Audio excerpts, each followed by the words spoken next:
As to penalty, count 1, murder. We, the jury, recommend and fix the penalty as death. A Gwinnett County stepmother stared straight ahead, briefly looked down for just a moment before she raised her head again and then listened to the verdict that she has been sentenced to death in Gwinnett County. And with that verdict, Tiffany Moss becomes the only woman on Georgia's death row. This time yesterday, that jury was at an impasse. After 1 hour of deliberations this morning, they all agreed the death penalty would be the penalty for starving her 10-year-old stepdaughter Amani to death and then trying to hide the crime. The push for justice in Amani's death does not end here. And we have team coverage tonight, beginning with Caitlin Ross, who was in the courtroom as the punishment was handed down. Caitlin, no emotion from Tiffany Moss.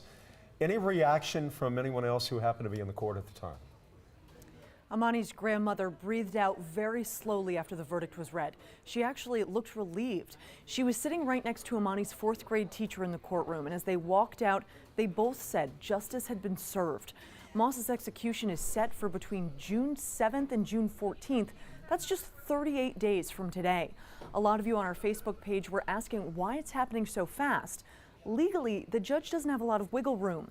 The penalty can't be imposed for more than 20 days, and it has to be less than 60 days after a verdict is delivered.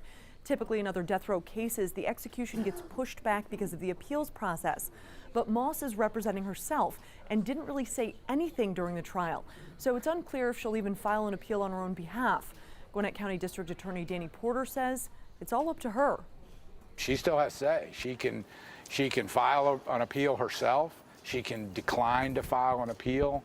If she declines to file an appeal, then the Supreme Court will review the record of the case as if an appeal had been filed. The judge appointed 2 attorneys to be on standby for Moss during the trial. They weren't allowed to speak, but they told us as they left the court today, they plan to file an appeal on her behalf anyway. The judge will then weigh whether to give it any consideration, which could push back the execution date even more. Doug Richards continues our team coverage. And Doug, one thing a lot of people who've been watching our live stream from court notice is the lack of emotion from Tiffany Moss during the entire trial. Well, Caitlin, there certainly seemed to be almost a numbness to her over the last couple of days as the jury decided her fate. Tiffany Moss was expressionless and muted during the reading of the death penalty verdict, and her reaction was characteristic of her entire demeanor during the trial when she refused the services of a state-appointed lawyer and defended herself without questioning any witnesses or making any statements on her own behalf. Late yesterday, we spotted her mother leaving the courthouse after the guilty verdict was rendered. Like her daughter, the defendant's mother declined to speak. But Amani Moss's paternal grandmother did answer a couple of questions after the death penalty verdict was rendered today.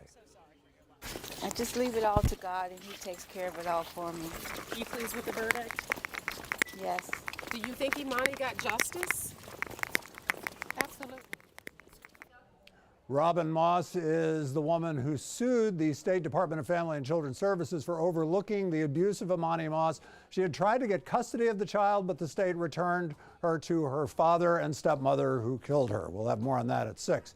District Attorney Danny Porter said afterward he thinks the defendant's silence showed that she knew what would likely happen, but as he said, she was going to make somebody else inflict that. She was not going to agree to it herself.